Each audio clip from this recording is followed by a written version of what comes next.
orang Taiwan begitu bekerja keras untuk lebih unggul daripada Tiongkok dan lain sebagainya. Itu dulu selalu digabungkan. Kemudian juga terkait dengan hal-hal yang berhubungan dengan pendidikan.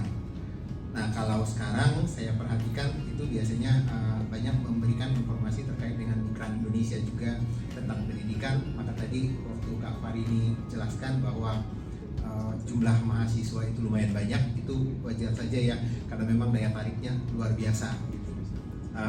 Beberapa teman kebetulan dari Medan juga banyak anaknya yang sekolah di Taiwan.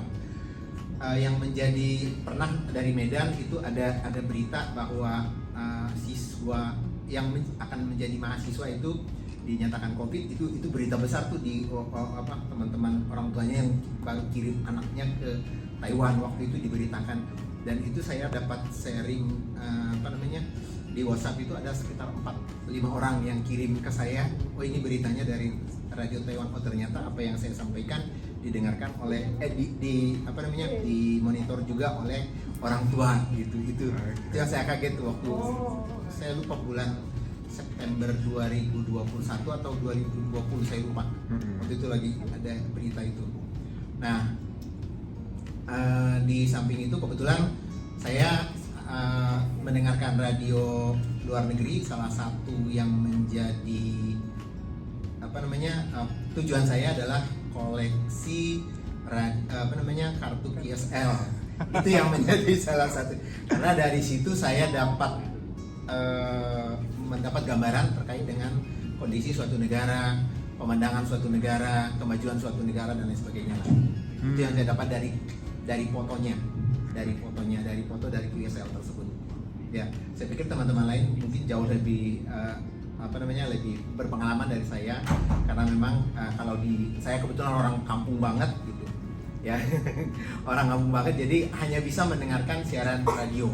Selamat siang, sahabat semua, Ibu pimpinan RTI, perwakilan Teto dan semua kru RTI yang saya hormati, juga teman-teman pendengar Radio Taiwan Internasional. Saya sungguh berbahagia bisa hadir di acara temu pendengar yang diadakan RTI. Mungkin ini yang ketiga kali yang saya hadiri.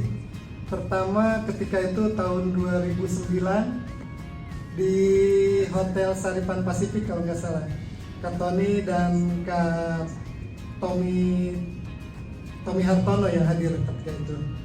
Kedua, ketika acara temu pendengar berikut acara TKPR di Batu Malang tahun 2018, dan hari ini bertemu kembali dalam acara Tempe yang diadakan RTI. Terima kasih untuk Kak Tony, Kak Parini, Kak Amina dan kru yang lain. Mungkin saya Ken Sanubari mendengarkan RTI sama seperti Kak Basit, yaitu tahun 85 antara 86. Ketika itu mungkin yang saya sangat ingat sebelum ada RTI justru, yaitu Suara Asia dan Suara Tiongkok Merdeka. Sebelum digabung akhirnya menjadi RTI.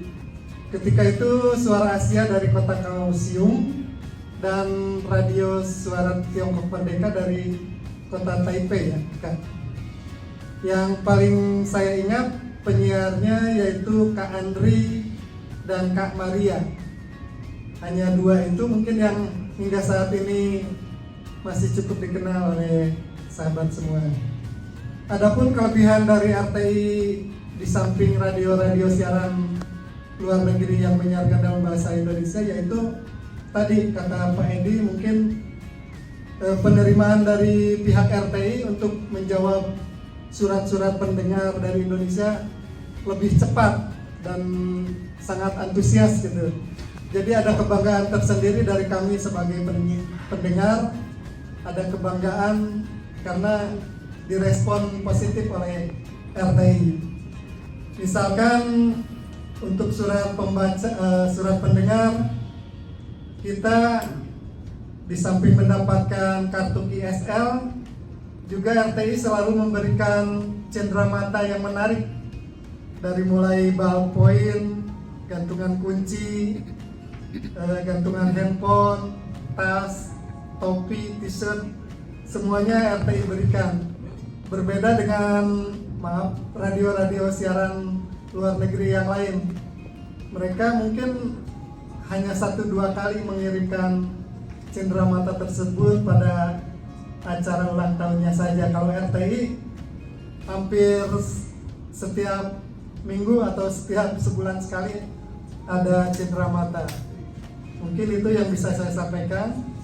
Juga ada yang menarik karena saya mengkoleksi media cetak di samping surat kabar dan majalah. Dari RTI suka mengirimi buletin RTI secara triwulan ataupun triwulan ya Kak. Ketika itu kiriman lancar semenjak di Surabaya perwakilannya. Ya. Jadi kita diberikan buletin secara rutin. Ada 2 versi, ada RTI 1 dan RTI 2. Mungkin itu kebanggaan tersendiri bagi saya bisa menjadi pendengar setia RTI. Terima kasih. Terima kasih atas pemberian waktu yang telah diberikan. Sebetulnya langsung saja. Ya. Sebetulnya saya dari tahun 1914 tidak jauh daripada Pak Basil atau Pak Sanubari. Sebelum itu memang siaran sebelumnya saya mendengarkan radio RTI itu apa yang telah diucapkan atau telah dikatakan atau dijelaskan tadi sama Pak Sanubari dengan Pak Hasid Hasibuan itulah ya itu tidak hanya saya berarti ini hanya untuk melengkapi hanya. Jadi kesan saya hanya pada waktu itu saya sering mendengarkan radio berbagai macam radio itu saya memang senang kan gitu ya. Itulah yang saya senang gitu.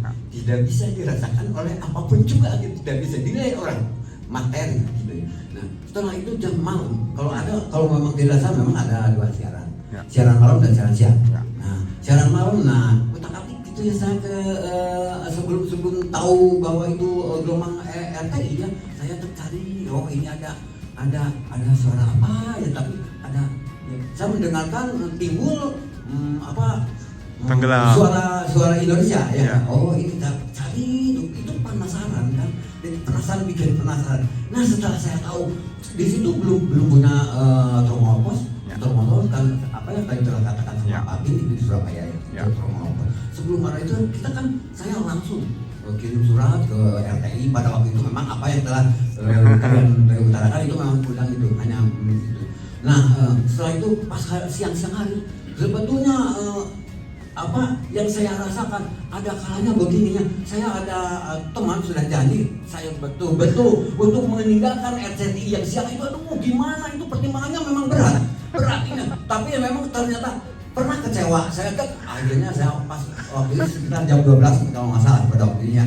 Nah pernah kecewa pada waktu itu tapi memang pengalaman itu yang saya rasakan tentang RTI nya sekalipun itu suara kesek wah sebetulnya mah kalau memang tidak sabar ya itu pasti ditinggal kalau memang tidak sabar hanya entah gimana karena kita saling cintanya ke RTI pada waktu suara merdeka yang mau yang paling berkesan itu kalau itu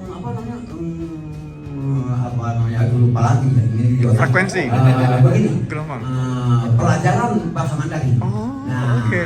Yang terakhir yang sangat berkesan ini Caijian itu terakhir itu apa? Selamat tinggal, sampai jumpa.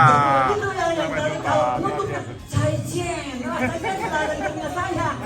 Maka udah lama ya sudah beberapa lama dari 84 mungkin sekitar 40 tahunan ya. 39 tahun berarti ya. Nah, itulah ya hanya itulah hanya untuk melengkapi. Mohon maaf saya tidak bisa panjang lebar. Hanya itulah yang saya rasakan. Luar biasa. Ya, nama saya Tiwi, asal dari Jakarta Timur. Kalau untuk acara temu pendengar ini kebetulan ini kali kedua saya ikut dan itu pun terima kasih untuk Pak Aris, Tianto. Pak Aris, Aristianto. Terus kita tahu, saya sama Ira tahu untuk RTI sendiri dari Pak Aristianto, terus kemudian dikenal sama Pak Edi. Nah kayak gitu. Terus sempat juga melihat acara RTI itu dari Facebook, biasa live Facebook. Waktu itu saya emang pas lagi kebetulan kerja, lagi jam kosong. Itu kalau nggak salah ada acara dari Taiwannya, apa sih yang acara Dongeng si Udin sekarang. Pokoknya itu. Terus kayak, wah ini menarik juga ya ceritanya, ada acara tentang cerita dongeng Legenda. ceritanya, terus dan yang lain-lain. Terus ada berita dari Taiwan juga. Jadi kita jadi kayak tahu, oh di Taiwan ternyata seperti ini loh ya, tentang ekonominya, terus tentang kehidupannya yang sekarang kayak gitu. Jadi kayak buat mengeksplor lagi kan, kalau untuk zaman sekarang kita nggak bisa dipungkiri ya, dari negara sebelahnya juga sesama Asia. Ya. Nah, itu kan lebih banyak nih tentang sebutnya negara aja, Ya. negara Korea. Nah siapa tahu nanti kedepannya nih anak-anak muda juga lebih tahu nih tentang Taiwan tuh kayak gimana sih ya, kayak gitu. Jadi bisa lebih mendominasi juga. Sip. Oke, terima kasih